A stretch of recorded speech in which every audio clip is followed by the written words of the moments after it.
Apa yang kita lakukan sekarang, apa yang kita tanam sekarang, itu yang akan kita petik nanti.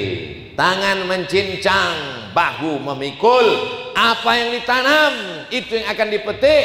Bapak ibu yang subuh ini membawa anak, sayang anak bangun-bangunkan, sayang anak pukul-pukulkan. Sayang anak bukan pukul karena marah, tapi karena ingin sayang. Maka tak boleh berbekas, tak boleh patah, tak boleh lebam, tak boleh pada alat vital.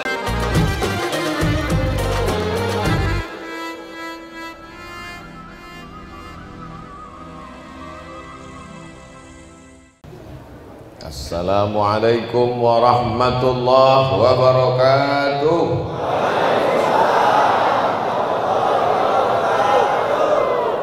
Alhamdulillah wassalatu wassalamu ala rasulillah sayyidina wa maulana Muhammad ibn Abdillah wa ala alihi wa sahbihi wa man da'a bi da'watihi wastanna bi sunnatihi ila yaumi liqa'i rabbih.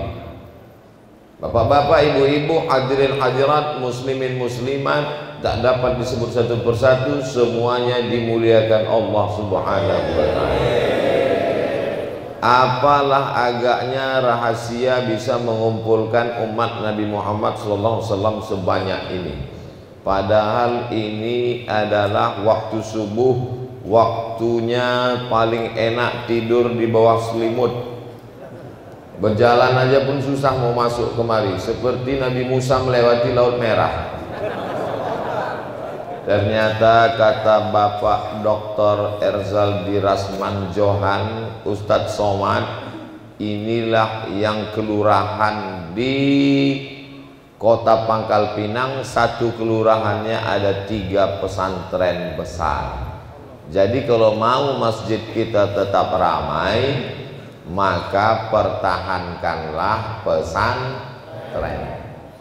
Saya beberapa waktu lalu ketemu dengan bapak-bapak, Ustadz Somad, anak saya ini dipukul sudah, ditempeleng sudah, tapi tetap susah sholat.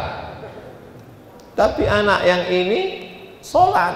Jadi saya mau tahu rahasianya, kenapa agaknya? Saya tanya, sekolahnya?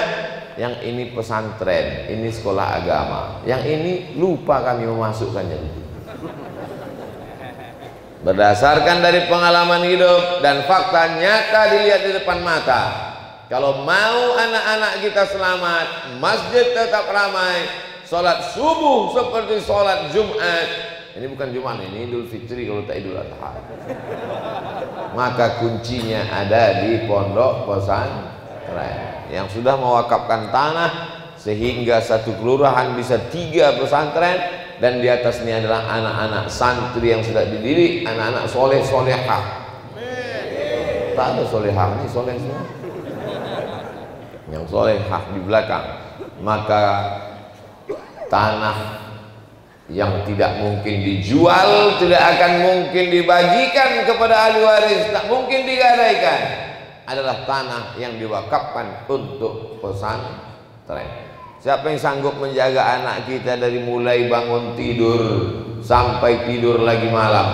Bangun jam 4 tahajud, sampai zikir-zikir sholat subuh, setelah itu mengulangi hafalan Quran, masuk kelas sampai zuhur, dari zuhur masuk kelas sore sampai asar, habis itu olahraga badan tetap sehat, masuk maghrib ke isya murojaah mengulang hafal Quran, dari isya ke jam 10 malam baca kitab, baru malam istirahat full. Selamat dari narkoba, selamat dari pacaran, selamat dari LGBT, selamat dari cabut, selamat dari kenakalan remaja. Benteng terakhir umat Islam adalah pondok pesantren. Tapi yang namanya oknum tetap ada.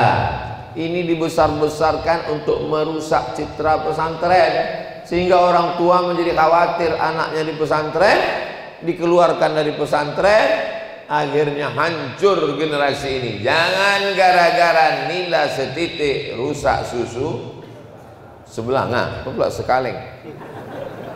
Jangan gara-gara hujan sehari hilang kemarau setahun. Jangan zalim, jangan aniaya. Jangan gara-gara satu semut menggigit, satu batang pokok kayu dibakar rata, satu hutan dihancurkan. Ini penilaian. I'dilu, bersikap adillah. Wa aqrabu littaqwa. Dengan adil itu kita akan lebih dekat kepada takwa. Saya sampaikan dimanapun, kapanpun, kepada siapapun, karena kita semua sayang pada umat dan bangsa ini. Betul? Di tempat lain sekarang sudah bingung karena masyarakat tak lagi mau menghormati alim ulama, ustadz, para habaib. Di sini Habib Mahdi bin Syihab ngasih tahu, tolong jangan salaman sama Ustadz Somad, dia sudah hampir meninggal dunia kecapean. Tolong salamnya musafahatul qulub, hatinya saja. Kenapa? Karena anak-anak kita diajarkan mamin muslimaini, dua orang yaltaqiyani, berjumpa wa yatasafahani, berjabat tangan, illa ghufira lahuma, maka diampunkan dosanya. Tasaqat dzunubuhuma, gugur dosanya. Kama tasaqat awraqus syajar, seperti gugurnya daun-daun kayu, tertanam di pikiran mereka, terpatri dalam hati mereka. Mereka ingin mengamalkannya. Tapi kalau diamalkan subuh ini, maka hancur leburlah Ustadz Abdul Somad. Maka dikuatkan lagi oleh Habib Mahdi, menghormati tak selamanya dengan musafahah. Akhirnya anak-anak pun bingung, yang mana yang betul ini? Semuanya betul anak-anakku. Yang disampaikan habaib zuriat Rasulullah SAW adalah betul. Tapi kita tengok situasi dan kondisinya. Jangan nanti gara-gara ini datang ulama, datang ustadz, datang habaib, tiba-tiba kalian tak peduli, dari jauh aja. Pas ditanya, kau tak salaman nak? Cukup dari hati. Tengok dulu keadaannya. Bagaimana Sayyidina Zaid bin Thabit, penterjemah Nabi, penghafal Quran, orang yang luar biasa, sahabat Nabi Muhammad SAW, mencium tangan Sayyidina Abdullah ibnu Abbas. Padahal Zaid bin Thabit lebih tua. Lalu kemudian Abdullah bin Abbas bertanya, kenapa kau cium tanganku wahai Zaid bin Thabit? Karena engkau kerabat keluarga Rasulullah sallallahu alaihi wasallam. Al-Fakir Abdul Somad berada di tengah para habaib. Banyak habaib yang dikirimkan Allah kepada negeri ini. Ini salah satu benteng Ahlus Sunnah wal Jamaah. Habaibnya ada, ulamanya ada, pesantrennya ada, hasilnya masjid tetap ramai. Membaca tasbih 100 kali, mendengar tasbih 100 kali tadi agak lapang hati saya, berarti saya terlambatnya tak terlalu lama. Saudara yang dimuliakan Allah Subhanahu wa taala, tadi sebelum tausiah, pembacaan ikrar sekaligus pelantikan Dewan Masjid Indonesia. Masya Allah, tak bisa susunannya rapi karena tak ada tempat berbaris. Mungkin selama pelantikan Dewan Masjid se-Indonesia baru tadilah yang kacau balau. Tapi di beberapa masjid pelantikan Dewan Masjid Indonesia rapi, saking tak ada jamaah. Mana yang lebih bagus? Tidak jelas barisnya karena jamaah saking penuhnya, rapi karena jamaahnya tak ada. Kalau bagi saya lebih bagus yang tadi. Kenapa? Karena tujuan dari Dewan Masjid bukan pasukan tentara, Dewan Masjid bukan barisan polisi, Dewan Masjid bukan menteri yang mau dilantik. Dewan Masjid tugas utamanya adalah meramaikan masjid. Hebatnya masjid raya kita, belum dilantik masjidnya sudah ramai. Jamaah yang dimuliakan Allah Subhanahu wa taala, di beberapa masjid saya lihat pengurus masjid, ketua, sekretaris, bendahara, pengawas, semuanya kalau disusun cukup untuk sholat Jumat. Saking banyaknya. Tapi apa yang terjadi di masjid? Imam, khatib, makmum, pasukan inti. Itu yang cuma ada. Pasukan naturalisasi, pasukan cadangan, semuanya sudah lari sejak Idul Fitri. Bahkan ditulis baleho besar-besar di depan masjid, berita kehilangan, jamaah sudah hilang sejak Idul Adha kemarin. Begitu habis pembagian kupon sampai sekarang belum dijumpai lagi. Tapi ternyata itu tidak terjadi di Pangkal Pinang. Abdul Somad melihat sendiri, menyaksikan sendiri, sampai bapak-bapak tak dapat tempat duduk di pintu. Masya Allah, tabarakallah. Begitulah mereka, sampai tangga-tangga dijadikan tempat duduk. Masya Allah, tabarakallah. Allahu Akbar. Keberhasilan tausiah bukan pada saat pengajian. Keberhasilan tausiah bisa dilihat subuh besok. Waktu Ustaz Somad datang ke Masjid Raya, Masya Allah, sampai selop kami hilang. Lihat subuh besok. Kalau terjadi perubahan, itulah hasil dari tausiah. Betul? Adapun yang sekarang ini adalah hasil dari didikan para habaib. Ini hasil dari pengajaran para alim ulama yang mereka tidak tampil ke depan, mereka tidak menampakkan wajahnya, hasil pendidikan mereka. Inilah dia. Ini bukan jamaah Abdul Somad. Ini adalah jamaah para habaib, para alim, para ulama yang ikhlas, yang tulus mengajar ke surau, ke langgar, musola, 2-3 orang. Hasil yang mereka tanam berputih, bertunas, berbuah. Setelah buahnya matang, dikutip oleh Abdul Somad, dipetik dari pohon yang rindang, dipoto, diupload ke Instagram, dan semua komen buah Abdul Somad, punya Abdul Somad. Padahal yang punya orang lain, Abdul Somad cuman menumpang memetiknya saja. Jadi yang dapat nama Abdul Somad. Akhirnya pas nanti mau masuk surga, kata malaikat, Abdul Somad, mohon maaf, amal kau sudah habis karena riya.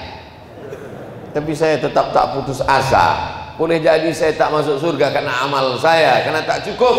Tapi saya masuk surga karena doa jamaah yang lebih dari 40 orang ini. Mereka yang tulus ikhlas, mereka datang berlelah-lelah, berletih-letih.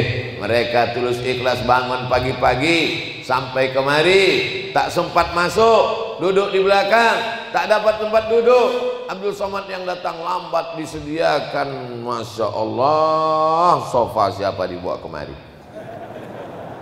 Saudara yang dimuliakan Allah Subhanahu wa Ta'ala, kita pertahankan istiqomah sholat berjamaah ini. Berawal dari keterpaksaan, paksa-paksakan diri. Itulah mengapa 40 kali tak tinggal takbiratul ihram pertama, diselamatkan hatinya dari kafir dan munafik. Siapa yang tak tinggal takbiratul ihram 40 hari, 40 kali, 40 hari apa 40 kali Pak Ustadz? 40 kali. Itulah mengapa kita pergi ke Masjid Nabawi, dibuatkan program khusus namanya Arba'in. Arba'in 40 kali takbiratul ihram tak tinggal, maka dicapkan ke dalam hatinya dia sudah kuat, maka insya Allah itu kita laksanakan. Tapi ingat, 40 kali menanamkannya baru tertanam. 2 kali ditinggalkan langsung mati. Menanamkannya lebih sulit, mematikannya lebih mudah. Benihnya dimasukkan ke tanah, disiram, dipupuk, bertunas, hijau, tumbuh, tapi kumannya banyak. Ada yang menggigit akarnya, ada yang memakan batangnya, ada yang memakan pucuknya, ada yang menggigit daunnya. Kering, kerontang sebelum berbunga dan berbuah. Maka mesti dijaga terus.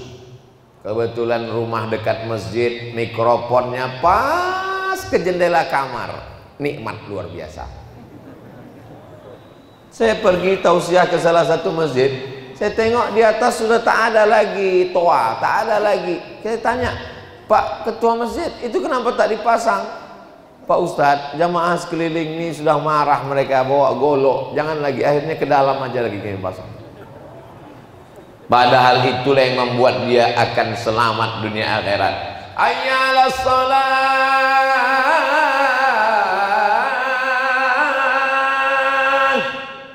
masuk ke pangkai jantung, langsung terbangun dia. Ini sudah 3 handphone dipasang, tak juga bangun. Paksa pergi tukang jam mencari jam yang bisa menyipak jam 4 pagi.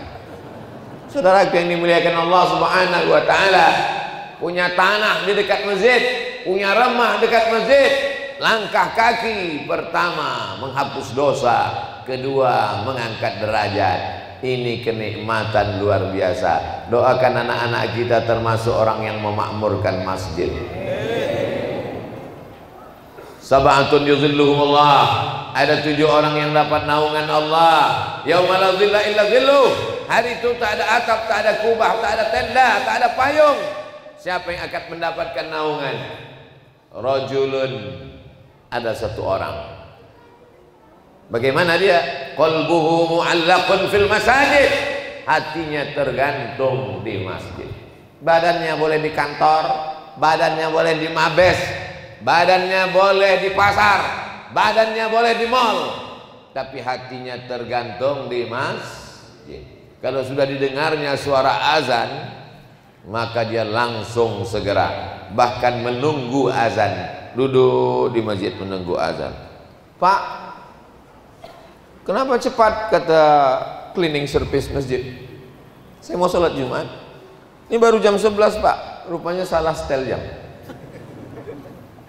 Saya bukan salah setel jam, saya mengamalkan sunnah Nabi Muhammad SAW, menunggu sholat. Kebanyakan orang sekarang sholat itu pula menunggu dia. Usolli fardhu zuhri 4 raka'atin adaan jam 2.55. Bukan main lagi wajahnya. Inna sholati wa nusuki wa mahyaya wa mamati lillah. Kata malaikat, kau serius apa bercanda? Yang 2.55 kau katakan hidupku matiku untuk Allah. Kalau atasanmu menelpon, datang besok jam 7 ya, siap. Jam 6.50 sudah standby, setengah 7 sudah datang. Tapi begitu panggilan Allah, hayya 'alas salat, salat kita bro, waktu masih panjang. Itulah gunanya Allah membuat waktu itu panjang, supaya Islam ini mudah. Pandai pula dia berceramah. Ayul amal ahabbu ilallah, apa amal yang paling disukai Allah wahai Rasulullah sallallahu alaihi wasallam? As-salatu ala waqtiha, salat di awal waktu. Apalagi di masjid yang kita cintai ini, Masya Allah tabarakallah. Apa tadi disampaikan? Subuh tadi membaca alif lam mim tanzil, sujud tilawah, ayatnya sajadah, sujudnya tilawah, bertasbih pula 100 kali. Dari mana datang hitungan-hitungan 100.000 ini? Wallahi, kata Nabi, wallahi demi Allah, inilah astaghfiru ila rabbi wa atubu ilaih, aku beristighfar, bertobat, minta ampun kepada Allah mi'ata marrah, 100 kali sehari semalam. Itulah dalil boleh membuat hitungan 100. Kenapa? Nabi sendiri menyebut 100. Lalu kalau ada orang yang sampai 1000, 2000, Nabi tak pernah membuat 1000. Siapa yang membuat 1000 berarti masuk neraka. Kalau tidak dibuat, Nabi bid'ah. Ada sahabat Nabi namanya Abu Hurairah, masuk Islam tahun ke-7. Hafalan hadisnya 5.000 sekian, paling banyak di antara sahabat Nabi. Dia sebelum tidur malam mengambil tali. Payah saya ngasih contoh karena mikrofon ini tak bertali pula. Diambilnya tali, disimpulnya al-fa'uqdah, 2.000 simpul tali. Diambilnya tali, disimpulnya 2.000. Setelah 2.000 simpul sebelum tidur malam, ditariknya 2.000 simpul itu. Subhanallah, subhanallah, subhanallah, subhanallah, subhanallah. Sahabat Nabi Abu Hurairah sebelum tidur malam bertasbih 2.000 kali. Karena belum ada tasbih sekarang, belum ada alat melobangi batu dan kayu, maka disimpulnya tali. Riwayat ini ada dalam kitab Syiar A'lam An-Nubala yang ditulis oleh Imam Az-Zahabi, biografi orang-orang soleh dan pilihan dari sejak zaman Nabi sampai zaman Imam Az-Zahabi. Jadi kalau ada orang mengatakan kalau tidak dibuat Nabi bid'ah masuk neraka, maka Abu Hurairah pun masuk neraka. karena membuat 2000 simpul tali tak pernah disuruh, tak pernah dibuat, tak pernah diajarkan Nabi Muhammad sallallahu alaihi wasallam. Tak semudah itu membid'ahkan orang, guys. Orang belajar berpuluh tahun baru mendapat kaidah. Kalau bertentangan dengan Quran, bertentangan dengan hadis, bertentangan dengan qiyas, bertentangan dengan ijma', bertentangan dengan dalil, maka baru dia bid'ah.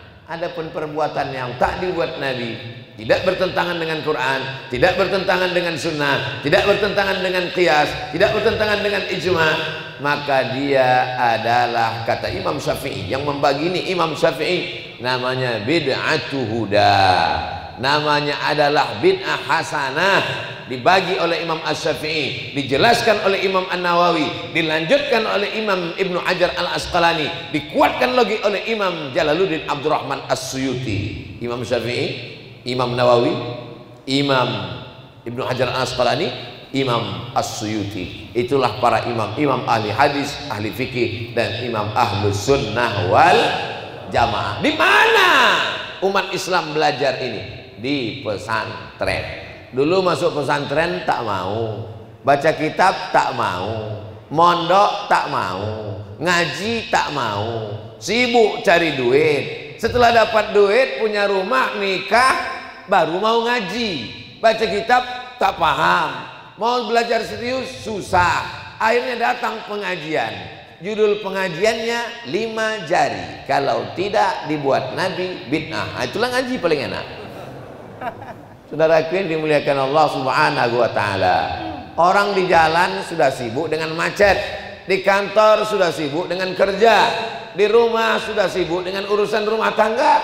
Dia ke masjid mau mencari ketenangan.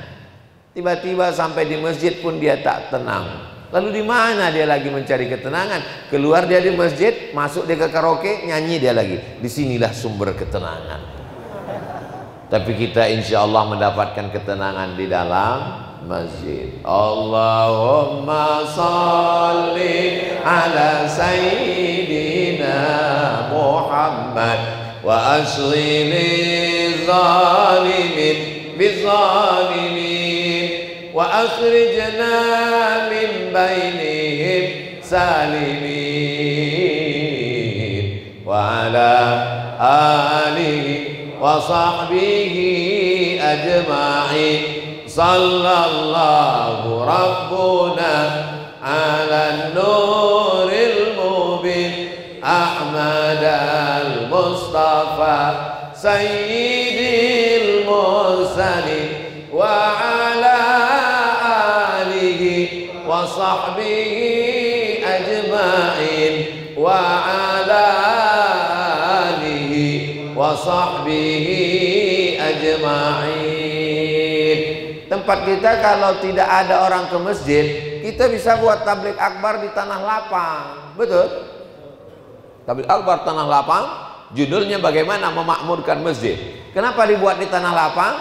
Ada orang-orang yang takut ke pengajian ke masjid. Ada orang yang model begitu, takut, dia baru nengok masjid aja takut. Kenapa? Jinnya kuat. Ada juga orang yang takut ke masjid karena trauma. Beberapa kawannya tobat 3 kali sembahyang mati. Pengurus masjid pula menakut-nakuti. Udahlah banyak orang takut ke masjid, pas depan pintu letakkan keranda jenazah. Itulah mengapa Ustaz Somad kadang tabligh akbarnya di tanah lapang, untuk menggarap orang yang belum familiar, belum tertarik ke masjid. Dibuatlah tabligh akbar tanah lapang. Ke masjid, ke masjid, ke masjid. Akhirnya orang pun ramai ke masjid. Tapi di India tak bisa tabligh akbar, karena di India Muslim itu minoritas. Walaupun jumlah orang India itu 1 miliar, orang Muslim 300 juta, tapi yang 700 juta tetap tak Islam, minoritas, orang kecil. Makanya dari dulu teraniaya sampai hari ini, teraniaya, terzalimi. Maka mereka dakwahnya dari pintu ke pintu, rumah ke rumah. Assalamualaikum, waalaikumsalam, kya hal hai, tiki. Kya hal hai artinya apa kabar, tiki artinya kabar baik. Saya kalau untuk itu tahu. Kalau teh, chai. Kalau roti, roti. Roti, cai, aja. Saya satu asrama sama kawan saya 3 orang. Satu dari Karachi, satu dari Chittagong. Kami bertiga lah, saya dengan dia bertiga inilah sama-sama tinggal di asrama di Maroko. Jadi kebetulan mereka dua ini anak lama, saya anak baru. Datanglah saya bawa beras, dipanggil mereka, Abdul Somad, katanya. Iya, ente masih makan nasi? Iya, saya bilang, saya kalau tak makan nasi lapar lah. Kata dia, kata yang dari Chittagong sama dari Karachi, kami sudah lama tak makan nasi, Abdul Somad. Kita di Maroko nih mesti makan gandum, jangan lagi makan nasi. Iyalah, saya usahakan, saya bilang. Seminggu sesudah itu saya berdiri di atas asrama dari jendela, saya tengok mereka memikul beras. Turun saya kejar ke bawah. Kemarin kalian ejek saya bawa beras 1 kilo, sekarang kau bawa karung. Kata dia, kita nih kalau tak makan nasi otak kita nggak kerja. India, Pakistan, Bangladesh, Indonesia, Malaysia, Brunei Darussalam makan nasi semuanya. Jadi kita sama dengan mereka. Saya lama bersahabat dengan mereka, orangnya baik-baik, Masya Allah, Tabarakallah. Tapi untuk tabligh akbar tak bisa. Maka datanglah seorang ulama namanya Maulana Ilyas. Maulana Ilyas ini risau dengan umat yang tak lagi ke masjid. Akhirnya dia diiktikaf di Taman Raudhah Masjid Nabawi. Ma baina baiti wa minbari, antara rumahku dan mimbarku. Ini mimbar Nabi, di sana rumah Nabi. Antara mimbarku dan rumahku, Raudhatun min riyadil jannah, ada satu dari taman-taman surga. Akhirnya dia beriktikaf lama, mau mencari ilham bagaimana berdakwah yang cocok. Mau tabligh akbar tak bisa, mau ceramah tak bisa. Akhirnya dia berjumpa dengan Nabi Muhammad sallallahu alaihi wasallam. Kata Nabi, pesannya pendek saja, kau berdakwah macam dakwah aku dulu. Setelah dia terbangun, dia bingung, macam mana berdakwah macam dulu? Pas macam dakwah Nabi dulu. Bisa Nabi tabligh akbar macam ini? Mana bisa, langsunglah ditangkap Abu Jahal, Abu Lahab. Jadi kalau Bapak Ibu dengar berita saya tak bisa tabligh akbar di satu daerah, berarti di situ ada Abu Jahal. Tak bisa tabligh akbar macam ini, berdakwah macam aku dulu, kata Nabi. Akhirnya dia memahami makna berdakwah macam aku dulu adalah mengajak, mengetuk pintu ke pintu. Sejak itulah dia dengan murid-muridnya, Maulana Ilyas dengan murid-muridnya, mengetuk dari satu pintu ke pintu, mengajak orang. Assalamualaikum, waalaikumsalam. Dan murid yang mengetuk pintu ke pintu itu sampai ke kampung kita. Itulah yang menyebabkan orang kampung kita mengamuk, pintunya diketuk. Assalamualaikum Pak Haji. Waalaikumsalam. Ayo kita ke masjid Pak Haji. Saya yang bangun masjid itu. Karena saya yang bangunlah, maka saya tak mau ke sana lagi. Nah, ketuk pula satu lagi. Assalamualaikum Pak. Waalaikumsalam. Ayo kita ke masjid Pak. Kau belum sholat, belum lahir, aku ini udah haji tahu. Datang pula tukang memukul-mukul, kelempang. Assalamualaikum Pak Tukang. Waalaikumsalam. Dunia akan berakhir Pak Tukang, orang kaya mati, tukang-tukang mati. Ayo kita ke masjid Pak Tukang. Berhenti kau ngajak, kalau enggak aku lempar kau. Tapi dia tak pernah berhenti. Diketuknya pula pintu rumah polisi. Assalamualaikum. Waalaikumsalam. Kau kalau tak berhenti ngajak, aku tembak kepala kau. Besok datang juga lagi. Lama-lama Pak polisi ini pun dapat hidayah dan punya jabatan sebagai Kapolda. Selama dia jadi Kapolda di Riau, selama bertugas tidak pernah sholat subuh di masjid yang sama. Subuh ini masjid ini, subuh ini masjid ini, subuh ini masjid ini, subuh, sampai dia akhirnya pindah tugas ke kota lain. Dan selama dia menjadi Kapolda, setiap subuh di masjid tempat dia sholat ramai semua. Kenapa? Takut anak buahnya.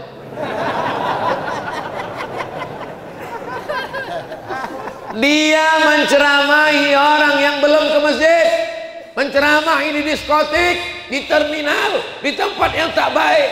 Setelah mereka kumpul di masjid ramai, barulah protokol berdiri. Mari kita dengarkan tausiah yang akan disampaikan oleh Al-Mukarram Datuk Seri Ulama Setia Negara Profesor Dr. Abdul Somad LCD SA PhD entah apa-apa lagi.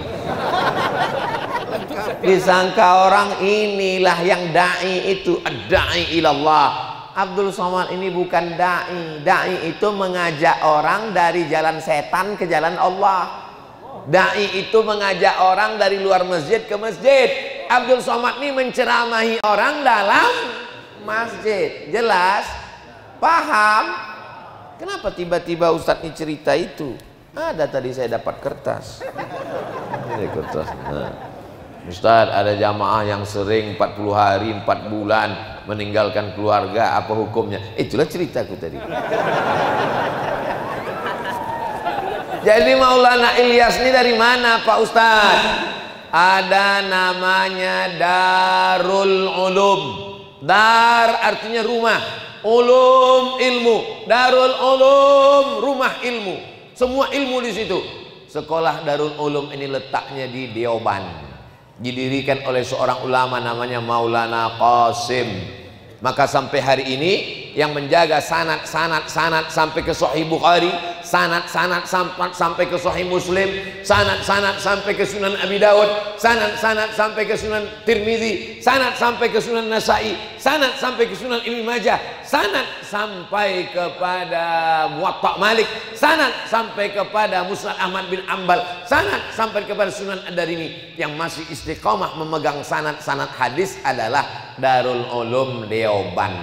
Kebetulan waktu saya ke Sudan, yang menyidang disertasi S3 saya, beliau orang Sudan, tapi mengambil sanad hadisnya dari Darul Ulum Deoban. Pendiri Darul Ulum tadi namanya Maulana Qasim, salah satu murid Maulana Qasim, Maulana Ilyas. Maulana Ilyas inilah bersama para alim, para ulama berijtihad. Kalau diharapkan ulama, ustadz yang datang ke kampung, keluar kampung, ke hutan, bagaimana? Maka dicarilah orang-orang yang mampu. Ada mampu? Iya. Berapa hari bisa keluar? Setelah bermusyawarah dengan istri dan keluarga anak-anak, ekonomi cukup mapan, saya 3 hari. Kamu?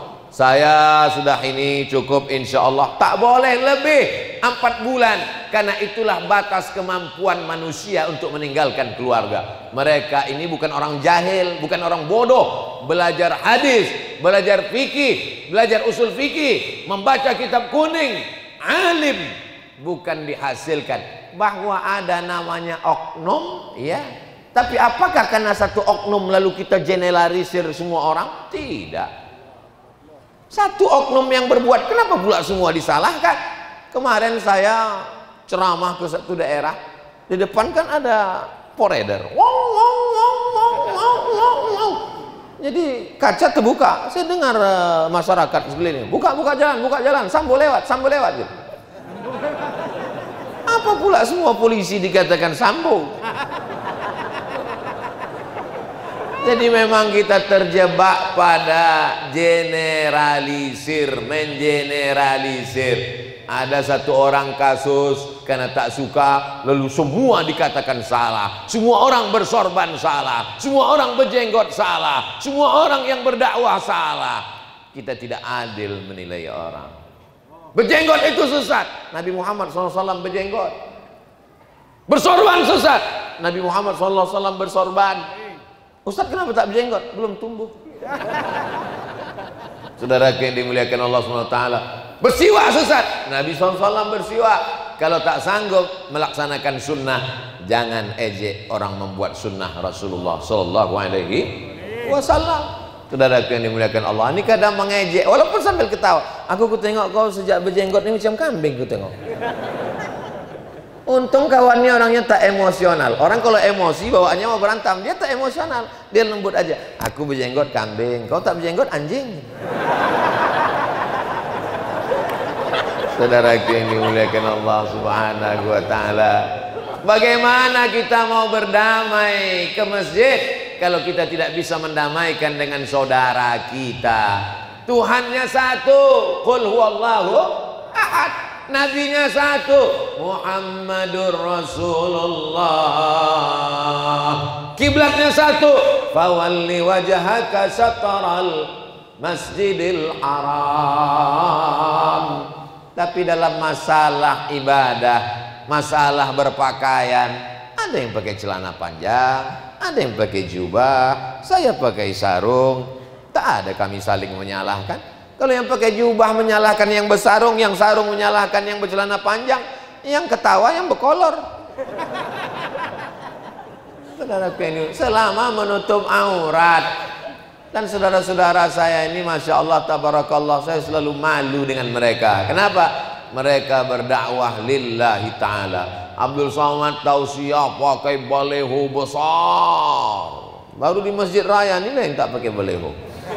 Abdul Somad tausiah disambut dengan panitia ramai, padahal ini hanyalah syiar untuk menunjukkan kepada orang dalam dan orang luar. Orang dalam yang ragu-ragu, yang goyang-goyang, yang goncang-goncang imannya.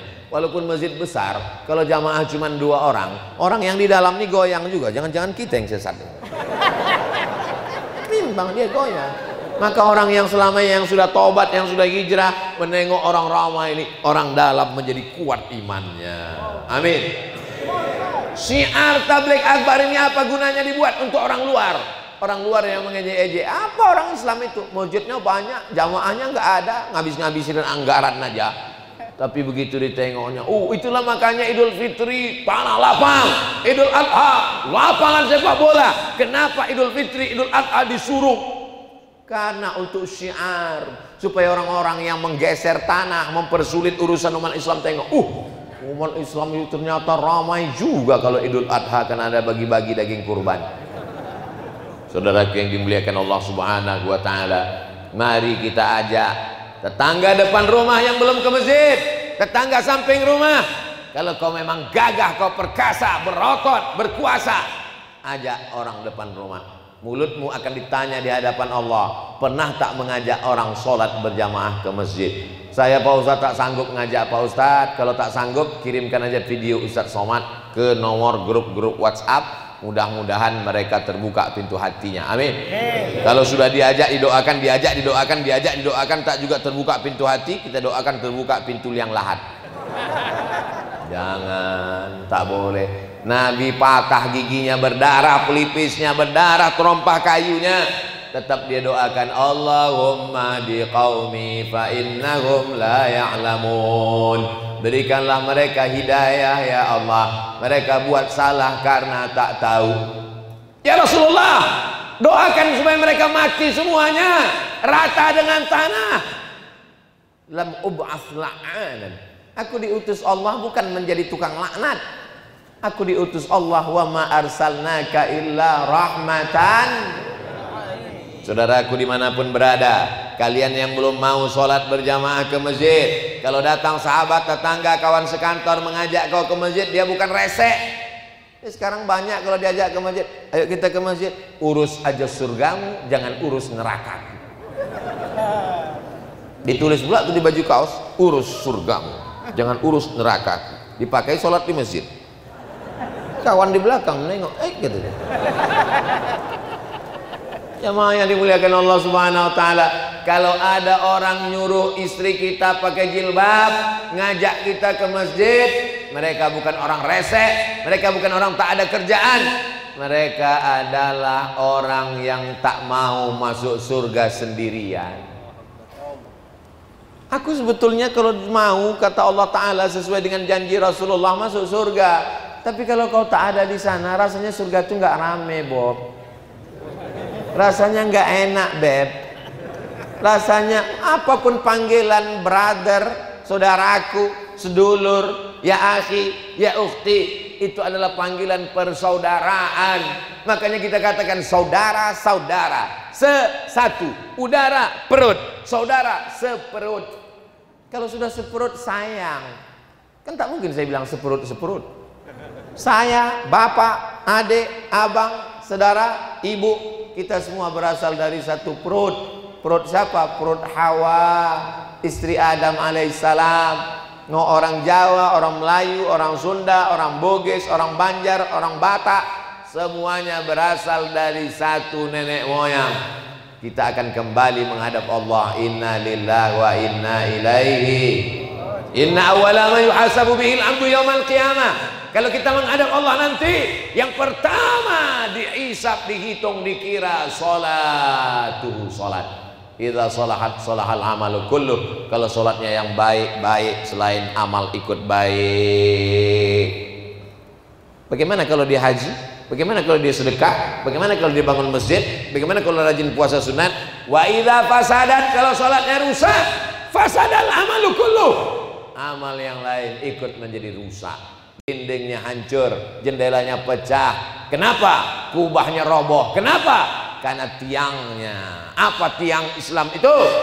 As-salatu imaduddin. Panjang umur, sehat badan, kita bisa sholat di Taman Raudhah insyaallah.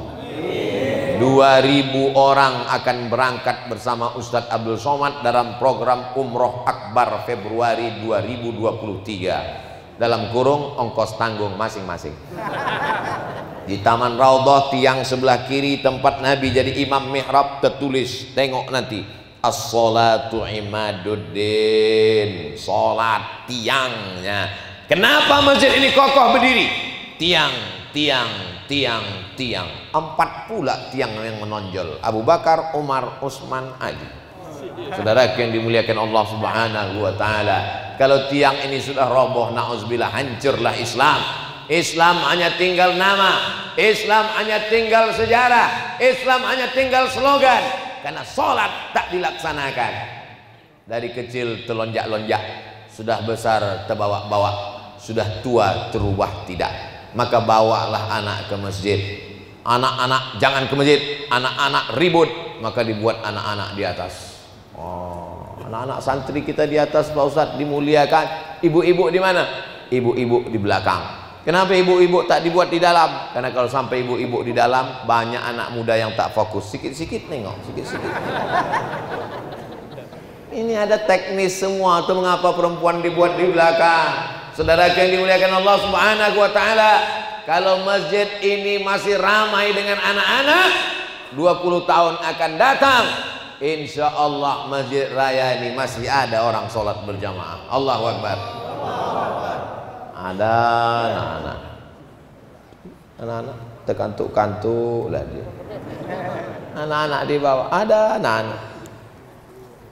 Kalau anak-anak masih ada di masjid, berarti umurnya sekarang 10 tahun, 20 tahun akan datang dia 30 tahun, dia akan menjadi gubernur, wali kota, kepala dinas, kepala badan, kepala kantor, dia akan menjadi pengusaha, polisi, tentara, lawyer, pengacara. Dia teringat kenangan masa kecil. Aku dulu selalu dibawa ayahku ke masjid, maka mari kita membawa anak-anak kita ke masjid. Sejarah berulang. Tapi anak yang sekarang diajak ke mall, diajak karaoke, diajak sakau mabuk malam tahun baru, dia bilang ke kawannya, aku dulu selalu diajak ayahku mabuk malam, mari kita buat pesta mabuk bersama. Apa yang kita lakukan sekarang, apa yang kita tanam sekarang, itu yang akan kita petik nanti. Tangan mencincang, bahu memikul. Apa yang ditanam, itu yang akan dipetik. Bapak ibu yang subuh ini membawa anak, sayang anak bangun-bangunkan, sayang anak pukul-pukulkan. Sayang anak bukan pukul karena marah, tapi karena ingin sayang.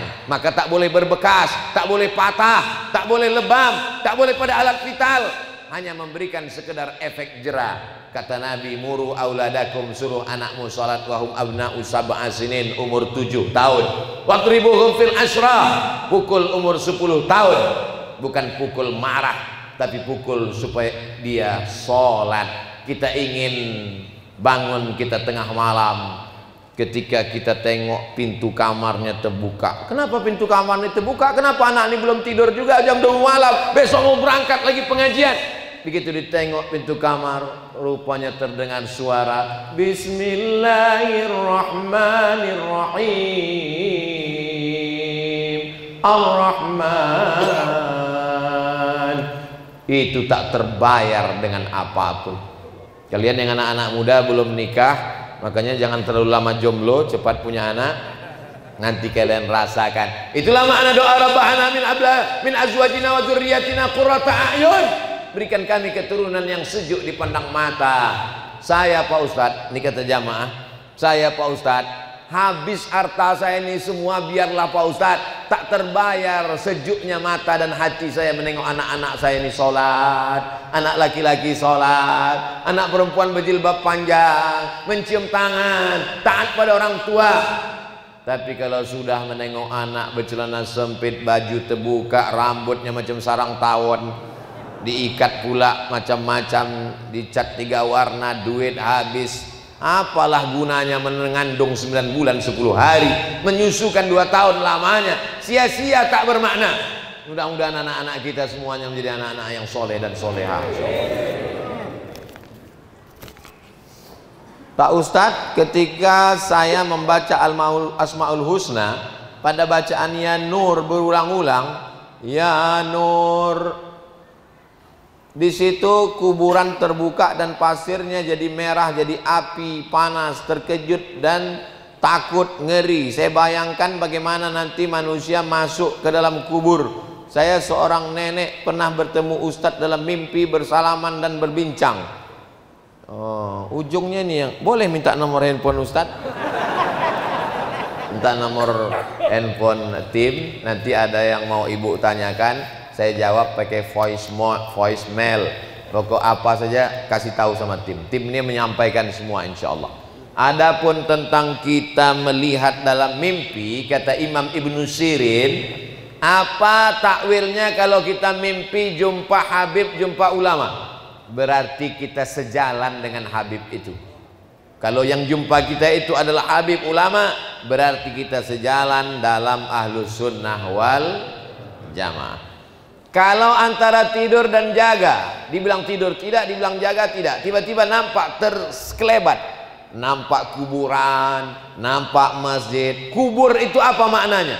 Kubur artinya nasihat sesuai dengan ayat Alhaakumut takasur hatta zurtumul maqabir, supaya kita jangan lalai dengan kehidupan dunia, ingat kubur. Tapi jangan gara-gara ingat kubur balik dari sini bawaannya mau mati aja. Saya tak mau orang Pangkal Pinang lalu ekonominya turun gara-gara ceramah Abdul Somad, toko-toko tutup, kebun-kebun ditinggalkan. Pasti tanya, kenapa toko ditinggal, kebun ditinggal? Kita semua akan mati. Justru karena kita mau mati, itulah makin semangat cari duit, bangun pondok pesantren, buat tahfiz Quran gratis, bangun masjid sebanyak-banyaknya. Jangan mati sebelum bangun masjid. Setuju? Kita cari duit bukan untuk dunia, cari duit untuk akhirat. Rabbana atina fid dunya hasanah wa fil akhirati. Kalau ada orang Islam meninggalkan dunia, salah, karena kita disuruh meminta dunia. Rabbana atina fid dunya. Doa keluar masjid bukan meninggalkan dunia. Allahumma inni as'aluka min fadlik, kasih aku rezeki, kasih aku rezeki. Kenapa doa keluar masjid minta rezeki? Karena kita keluar masjid mencari rezeki, rezeki yang didapat untuk menolong agama Allah. Hai orang-orang kaya, silakan cari duit, masjid jangan lupa. Silakan cari dunia, dibawa bekal untuk akhirat. Jelas? Apakah sah menikah dengan wanita hamil? Dalam mazhab Syafi'i, perempuan yang sedang hamil menikah, nikahnya sah karena tidak masuk dalam perempuan yang dilarang untuk dinikahi. Karena kebetulan negara Kesatuan Republik Indonesia, kompilasi hukum Islamnya, undang-undang pernikahannya pakai mazhab Syafi'i. Itulah mengapa tidak ada Pak Kua yang bertanya waktu mau akad itu, kau hamil apa tidak? Jangan salahkan Pak Kua kalau ada perempuan hamil menikah. Ini Pak Kua salah. Pak Kua kenapa tak periksa? Itu tugas dokter kehamilan, bukan tugas aku, kata Pak Kua. Dalam mazhab Syafi'i, perempuan hamil tidak menjadi penghalang pernikahan. Yang jadi masalah bukan nikahnya. Yang jadi masalah setelah nikah lahir anak, 4 konsekuensinya. Yang pertama, anak itu tidak bisa dinisbatkan dengan si bapak ini, tidak bisa pakai bin. Kenapa? Kesalahannya apa? Karena mencoblos sebelum hari H. Yang kedua, kalau anak nih laki-laki, ternyata lahir laki-laki, sesudah itu lahir adiknya perempuan, dia tak bisa menjadi wali adiknya. Kenapa? Karena dia saudara seemak, tidak dianggap sebagai saudara seayah seibu. Tiga, kalau anak ini meninggal atau bapak ini meninggal, mereka tak saling mewarisi karena mereka tak ada hubungan nasab. Yang keempat, kalau seandainya anak ini lahir perempuan, si bapak ini tak bisa mewalikan. Hai bapak-bapak yang dulu waktu kalian nikah bini kalian hamil, nanti kalau masanya dia mau nikah, kalian pura-pura mencret. Walinya siapa? Wali hakim. Fasultanu waliyun man la waliyalaha. Wali hakim menjadi wali bagi perempuan yang tak punya wali. Jadi kalau ada perempuan hamil mau dinikahi, ingat 4 ini. Kalau tak sanggup, tak usah nikahi. Jangan nikah karena hanya menutup malu. Menutup malu lalu yang 4 ini, nanti pasti dia akan salah.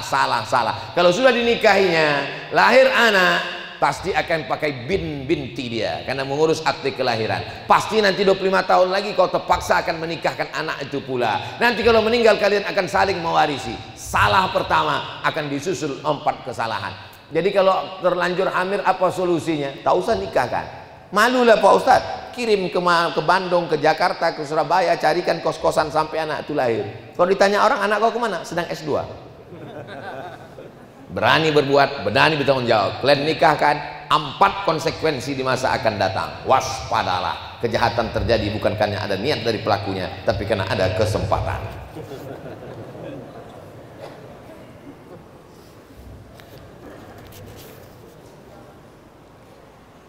Saya punya tanah 5.000 meter, diambil tetangga 2.000 meter. Pertanyaan saya, apakah tetangga saya berdosa? Ini bertanya apa curhat?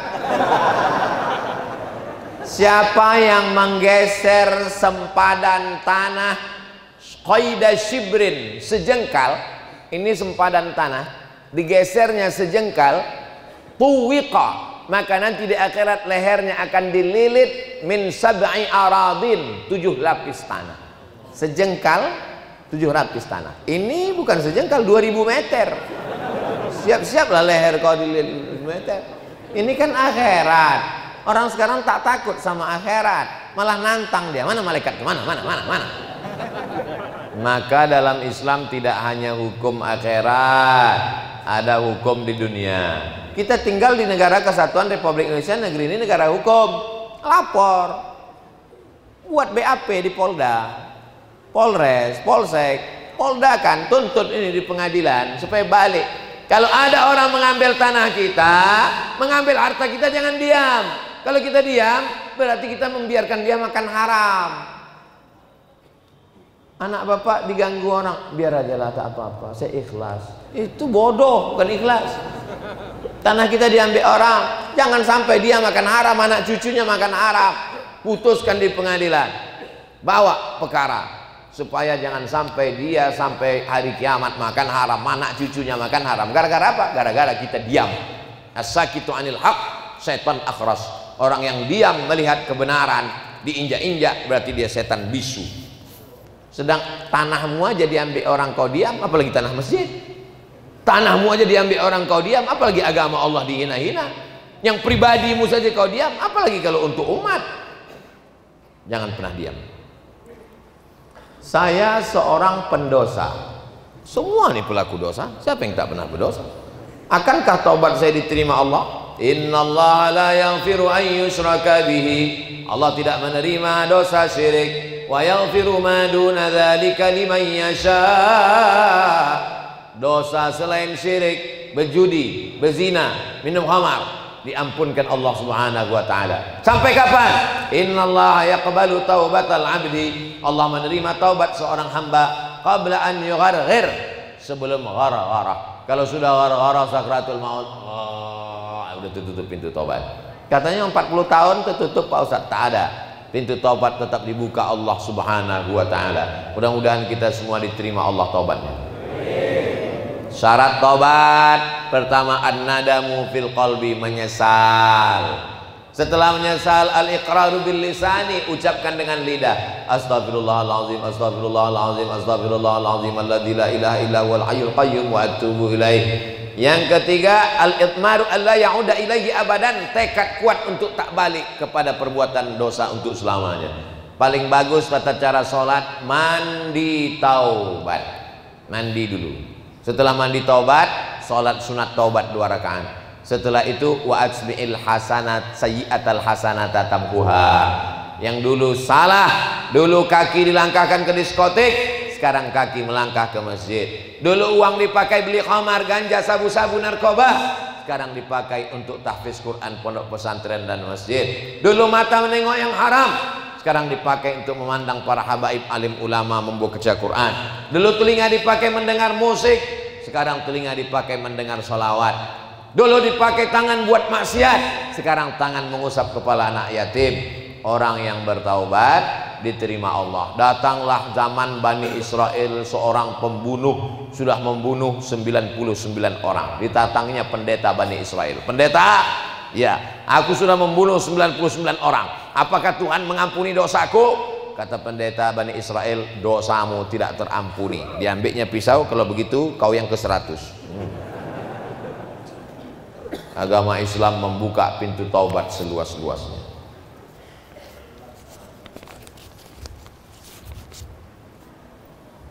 Dulu saya pernah durhaka kepada orang tua saya, sekarang kedua orang tua saya sudah meninggal. Bagaimana kedua orang tua saya bisa mengampuni saya, sedangkan kedua orang tua saya sudah meninggal dunia? Yang pertama, doa. Rabbi firli wali walidayya warhamhuma kama rabbayani. Yang kedua, sedekah. Ya Rasulullah, ummi matat, mak saya meninggal, apa atasaddaqu anha? Kalau aku bersedekah pahalanya sampai apa tak sampai? Kata Nabi, pahalanya sampai. Ayu sedekatu afdal? Apa sedekah yang paling afdal? Kata Nabi, saqiyul ma, memberikan air minum. Cari pesantren yang tak ada sumur bor, yang tak ada WC, yang kurang untuk mandi, sholat dan memasak, buatkan sumur bor di situ. Kalau sumur bor sudah ada, buatkan toilet, WC, tempat mandi. Kalau sudah ada, buatkan kelas. Tak sanggup, kasih pasir batu bata. Tak sanggup semen, kasih batu bata. Tak sanggup, batu kerikil. Tak sanggup, pasir. Tak sanggup juga, mati aja lah. Yang ketiga, baca Quran. Kata Imam Nawawi dalam Riyadhus Shalihin, dalam Al-Azkar, wa in khatimul Qur'ana, kalau sanggup menghatamkan 30 juz. Kalau tak sanggup, sehatam Quran. Likulli syai'in qalbun, segala sesuatu punya hati. Wa qalbul Quran Yasin, hatinya Quran Yasin. Tak sanggup baca Yasin, sependek-pendeknya untuk almarhum emak, almarhumah, almarhum ayah, Al-Fatihah. Al-Fatihah pun tak sanggup juga. Jelas sudah kemana arah. Yang keempat, menyembelih hewan kurban. Allahumma hadza an Muhammad wa ali Muhammad, ku sembelih kurban ini untuk Muhammad SAW dan keluarga. Itu dalil boleh berkurban untuk almarhum ayah, almarhumah emak. Ini 2,5 juta untuk aku, ini 2,5 juta untuk almarhum ayah emakku. Yang kelima, umrah dan haji. Labbaik Allahumma syukrumah.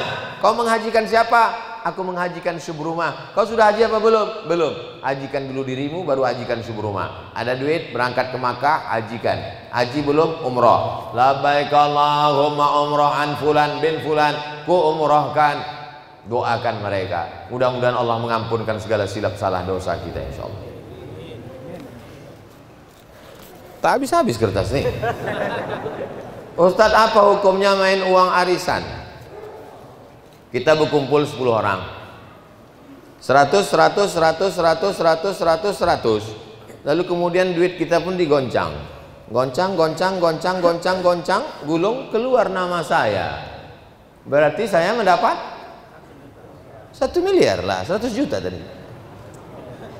100 juta, 100 juta, 1 miliar dapat. Akadnya apa arisan itu?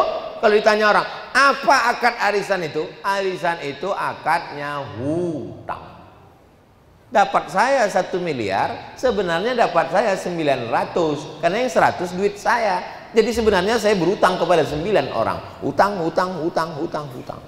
Makanya kalau ikut arisan itu berarti utang sebenarnya. Kalau mau ikut arisan, yakinkan jantung sehat. Nah, takutnya tak keluar kertas, udah mati. Duit tak dapat, nyawa melayang. Kalau begitu modal arisannya, akadnya utang, tak masalah. Tapi kalau datang orang ke rumah kita menawarkan ikut arisan, pesertanya tak jelas tah berapa orang, pesertanya tak jelas tah siapa saja, mau pinjam 100 juta, nanti yang diterima cuman 95, alasan yang 5 juta operasional, itu bukan arisan, itu lintah darat berbaju arisan. Jelas? Caranya beda.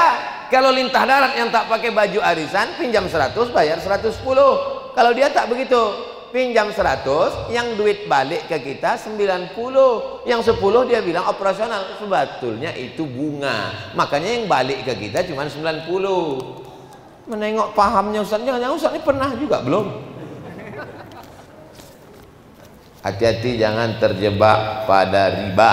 Maka masjid mesti punya baitul mal wa tamwil. Makanya jangan cuma perhatikan orang sholatnya, perhatikan juga makannya. Sekarang kita hanya bertanya, udah sholat? Udah sholat? Adakah di antara kita yang bertanya, udah makan? Karena Islam mengajarkan afsyus salam, tebarkan salam. At'imut ta'am, kasih makan. Kenapa Ustaz tiba-tiba ingat makan? Belum makan lagi. Itulah kaji kita pada subuh kali ini. Puncak dari pengajian adalah pada doa, karena doa di akhir majelis akan diaminkan oleh para malaikat. Mari kita aminkan doa Habib Mahdi bin Syihab. Mudah-mudahan segala keinginan kita dikabulkan Allah, keluarga kita sakinah mawaddah warahmah, dibukakan pintu rezeki barokah, anak-anak jadi penghafal Quran mujahid fisabilillah, istiqomah kita dalam iman dan Islam sampai mati, masuk ke surga bersama Rasulullah sallallahu alaihi wasallam. Ala hadhihi al-Fatihah.